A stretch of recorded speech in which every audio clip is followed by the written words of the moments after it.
In September 1943, a daring commando raid shocked the world.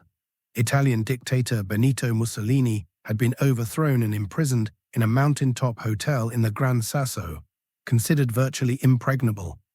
The new Italian government had hidden him away, assuming he was safely out of reach. Then German gliders landed on the narrow plateau. Commandos stormed the hotel. Within minutes, Mussolini was freed without a shot being fired in his defense. The raid was audacious, perfectly executed, and made international headlines. The man who led it became instantly famous, SS Obersturmbannführer Otto Skorzeny. Standing 6'4", with a prominent dueling scar across his face, Skorzeny looked like central casting's idea of a dangerous operative. The Allied press dubbed him the most dangerous man in Europe. German propaganda celebrated him as a hero. His reputation grew to mythical proportions. But here's the question we need to ask. Was Otto Skorzeny actually as dangerous and effective as his legend suggests? Or was he primarily a creation of propaganda, a man whose reputation far exceeded his actual accomplishments? Today we're unpacking the real story of Otto Skorzeny, his genuine achievements, his failures, his mythology, and his deeply troubling post-war activities, because the truth is far more complicated and far more disturbing than the romantic commando narrative. Let's get into it. Otto Skorzeny was born in Vienna in 1908 to a middle-class family. As a young man, he studied engineering at the Vienna Technical University. This is where he got his famous facial scar, not from combat, but from academic fencing, a traditional German and Austrian student activity. These dueling scars were considered badges of honor in that culture, proof of courage and toughness. Skorzeny joined the Austrian branch of the movement in the 1930s, during the period when Germany was annexing Austria. When World War II began, he initially served in conventional military roles, as an engineer and later in the Waffen-SS, the military branch of the organization. He wasn't initially a commando or special operations soldier. He was a regular officer, and by most accounts, not a particularly distinguished one. He saw action on the Eastern Front during the invasion of the Soviet Union. He was wounded and spent time recovering. It was during this recovery period that his career took a dramatic turn. In April 1943, he was recruited to join a newly formed Special Operations Unit designed to conduct unconventional warfare operations. This was a turning point. Skorzeny, now in his mid-30s, had found his calling. He was physically imposing, he was intelligent, he had engineering skills that proved useful for planning operations, and critically, he had the kind of bold personality that suited special operations work. Within months, he would lead the operation that made him famous, the rescue of Mussolini. The Gran Sasso raid is Skorzeny's genuine masterpiece, and it deserves recognition as a brilliantly executed operation. Let's break down what actually happened. By summer 1943, Italy was collapsing. The Allies had invaded Sicily. The Italian people were exhausted by war. On July 25, 1943, Mussolini was overthrown in a coup. The new Italian government, led by Marshal Pietro Badoglio, arrested Mussolini and began secret negotiations with the Allies to switch sides. For Germany, this was a strategic disaster. Italy was an ally, and losing Italy would expose Germany's southern flank. German leadership wanted Mussolini freed and restored to power, both to maintain Italian loyalty and for propaganda purposes. But where was Mussolini? The new Italian government moved him several times to prevent German rescue attempts. Eventually, he was imprisoned at the Hotel Campo Imperatore, on top of Gran Sasso mountain in the Apennines. The location was chosen specifically because it seemed unreachable. The hotel was at 6,500 feet elevation, accessible only by cable car. It was surrounded by Italian troops. Any conventional rescue attempt would be detected long before reaching the target. Skorzeny was given the mission to find and rescue Mussolini. First, German intelligence had to locate him, which took weeks of detective work. Once they confirmed he was at Gran Sasso, Skorzeny planned a glider assault. On September 12, 1943, German gliders carrying around 100 commandos crash-landed on the small plateau near the hotel. The landing was chaotic. One glider crashed, injuring several men, but the element of surprise was total. Italian guards were completely unprepared for an airborne assault on what they thought was an unreachable mountain. Skorzeny led his men into the hotel. There was almost no resistance. The Italian guards, outnumbered and shocked, surrendered immediately. Within minutes, Skorzeny found Mussolini and declared him free. The entire assault took less than 10 minutes. Getting out was almost as dramatic. The cable car wasn't operational, and there wasn't room at the plateau for a proper aircraft landing. A small Fiesler Storch reconnaissance plane managed to land, and Skorzeny and Mussolini crammed into the tiny aircraft along with the pilot. The plane barely managed to take off from the short plateau, nearly crashing before gaining altitude. Mussolini was flown to meet with German leadership, and within days he was installed as the puppet leader of the Italian Social Republic in German-occupied northern Italy. The mission was a complete success. The propaganda value was enormous. German media celebrated the daring rescue. International press covered it extensively. Skorzeny became an instant celebrity. He was awarded the Knight's Cross and promoted. Suddenly, Otto Skorzeny was famous. And here's where we need to be careful, because this success, this genuine, impressive success, created a reputation that would be applied to everything Skorzeny did afterward, whether deserved or not. After Gran Sasso, Skorzeny was Germany's go-to man for impossible missions. His next major operation was in Hungary in October 1944. By late 1944, Hungary, Germany's ally, was trying to secretly negotiate with the Soviets to switch sides, just as Italy had done the previous year. The Hungarian leader, Admiral Miklos Horthy, was in secret talks to sign an armistice with the Soviets. For Germany, this would be catastrophic. Losing Hungary would collapse the entire southeastern front. Skorzeny was ordered to prevent this. The mission, called Operation Panzerfaust, was to kidnap Horthy's son and use him as leverage to force Horthy to remain loyal to Germany. On October 15, 1944, Skorzeny's commandos ambushed the younger Horthy in Budapest. There was a firefight and Horthy's son was captured, wrapped in a carpet, according to some accounts, and flown to Germany as a hostage. With his son captured, Admiral Horthy was forced to rescind his armistice attempt. He was then arrested, and Germany installed a puppet government under the Arrow Cross Party, Hungarian fascists who would continue fighting alongside Germany.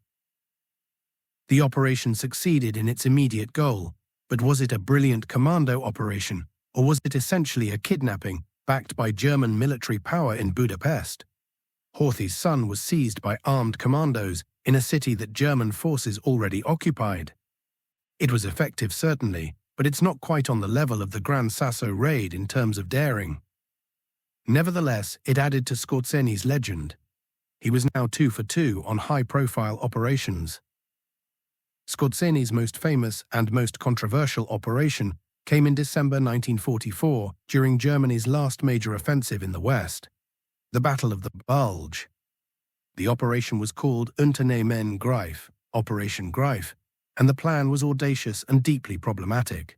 Skorzeny would lead a unit of English-speaking German soldiers dressed in American uniforms, driving captured American vehicles.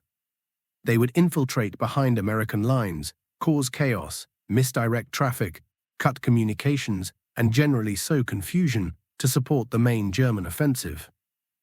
Now let's be clear about something. This operation violated the laws of war. Soldiers fighting in enemy uniforms are not protected as lawful combatants. If captured, they can be executed as spies. Skorzeny knew this, and so did the men who volunteered for the mission. In practice, Operation Greif was largely a failure. Skorzeny managed to assemble a unit of English-speaking soldiers, but most spoke poor English with heavy accents.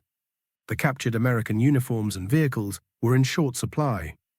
Many of the American vehicles were German vehicles, hastily repainted with American markings. Small teams were sent behind American lines. Some changed road signs and cut phone lines. A few successfully misdirected American units. But the impact was minimal. Most teams were quickly identified and captured or killed. Several were executed as spies, exactly as military law allowed. However, the psychological impact was enormous. Rumors spread through American lines that German commandos in American uniforms were everywhere, assassinating officers, changing orders, causing mayhem. American soldiers became paranoid. They started challenging each other with trivia questions about American culture to prove they weren't Germans in disguise. At one point, security was so tight that General Omar Bradley himself was detained at a checkpoint when he couldn't correctly answer a question about American football. The paranoia reached absurd levels. Some historians argue that this psychological warfare effect was Operation Greif's real success. While the actual infiltrators accomplished little militarily, the fear and confusion they generated had a significant impact on American operations during the critical opening days of the Bulge. Skorzeny himself didn't go behind enemy lines in disguise. He commanded a brigade in conventional combat during the Bulge. His unit fought in regular German uniforms as part of the offensive. This is an important point, despite his reputation as a commando always behind enemy lines. In this operation, he mostly fought conventionally. The Battle of the Bulge ultimately failed. German forces were pushed back, and the war moved into its final phase. Operation Greif entered the history books as a daring but unsuccessful attempt at deception warfare. So let's assess, was Otto Skorzeny actually the most dangerous man in Europe? He had genuine achievements. The Gran Sasso raid was masterfully executed. Operation Panzerfaust achieved its objective. These were real successes that deserve recognition as effective special operations. But here's what the legend often overlooks. First, Skorzeny had a lot of failures that get less attention. He planned and attempted numerous operations that either failed completely or were cancelled before execution. Intelligence gathering, attempted assassinations, and sabotage missions that went nowhere. Failure is normal in special operations, but it doesn't fit the mythic narrative. Second, his successes were heavily supported by conventional forces and intelligence assets. Gran Sasso worked because German intelligence located Mussolini, because gliders and aircraft were available, and because Italian guards chose not to resist. It was brilliantly planned, but it wasn't a solo operation or a small team working independently. Third, much of his reputation was built on propaganda. Both German propaganda during the war and post-war storytelling emphasized his exploits while downplaying failures. Skorzeny himself, in his post-war memoirs, embellished his role in various operations and sometimes took credit for things he didn't do. Fourth, the most dangerous man in Europe label came from Allied media, often sensationalizing his operations. A 6'4" Austrian with a facial scar leading daring commando raids made for great copy. The press loved the story. But journalism and history aren't the same thing. Finally, being an effective special operations officer is different from being the most dangerous man in Europe. That title suggests someone who personally altered the course of the war. Did Skorzeny? The Gran Sasso raid saved Mussolini, but didn't save Italy for Germany. Operation Panzerfaust delayed Hungary's defection, but couldn't prevent it ultimately. Operation Greif created confusion, but didn't win the Battle of the Bulge. Skorzeny was a capable and bold special operations commander, but the mythology around him, that he was some kind of unstoppable super soldier, is exaggerated. He was very good at a very specific type of warfare. He had some spectacular successes, and he was very effectively mythologized by propaganda.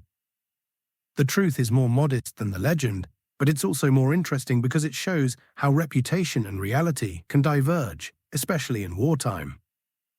Now we come to the part of Skorzeny's story that's deeply troubling and often gets glossed over in discussions of his wartime exploits. After Germany's surrender in 1945, Skorzeny was captured by American forces. He was held for war crimes investigation, specifically related to Operation Greif and the use of false uniforms.